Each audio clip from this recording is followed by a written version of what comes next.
Tradition tells us that Egyptian Queen Cleopatra committed suicide by allowing a snake to bite her.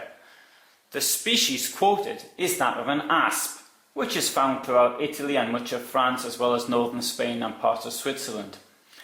Anyone thinking of committing suicide would do better than using an asp, because there's only around a 1 in 25 chance of dying, and even then you'll have to get the most venomous variety, which is found in parts of the Alps. Not very convenient if you need to kill yourself in Egypt. Maybe when the ancient writers said asp, they meant Egyptian cobra. That would make more sense. This snake is plentiful in Egypt.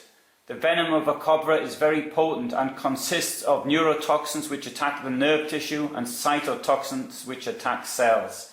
The average venom yield is 175 to 300 milligrams in a single bite, and the subcutaneous LD50 value is 1.15 milligrams per kilo for mice. LD50 is the 50% chance of a lethal dose on mice. Therefore, 300 milligrams of venom is enough to kill a mouse weighing more than 250 kilos. And it possibly has the same effect on other animals too, such as ourselves. When the venom attacks the nervous system, it stops nerve signals from being transmitted to the muscles, and at later stages stopping those transmitted to the heart and the lungs as well, causing death due to complete respiratory failure. Envenomation causes local pain, severe swelling, bruising, blistering, necrosis, and all sorts of other side effects, which may include headache, nausea, vomiting, abdominal pain, diarrhea, dizziness, collapse, convulsions, and flaccid paralysis. That doesn't sound like a particularly pleasant way to go. Ancient writers suggest that Cleopatra had taken a morbid interest in death and had conducted experiments with prisoners under the sentence of death. She had found that snakebite was the best way of killing oneself quickly.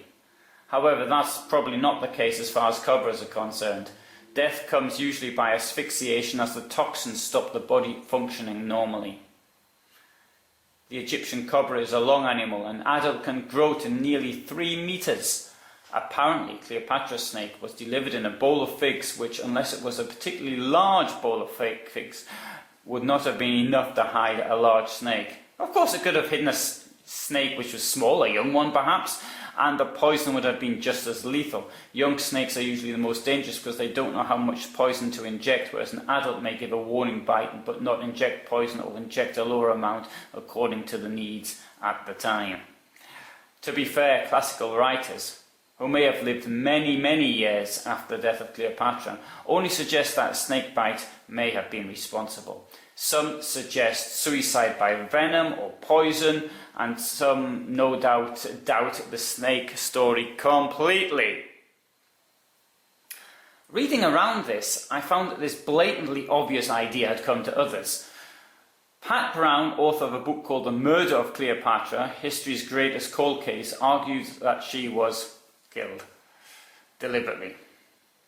Christoph Schäfer, a professor of ancient history at Trier University, suggests that poison was responsible. Ancient papyri show that Cleopatra knew about poisons, and one papyrus said she actually tested them. Schäfer worked with German toxicologist Dietrich Mebs, and they decided it was hemlock mixed with wolfsbane and opium.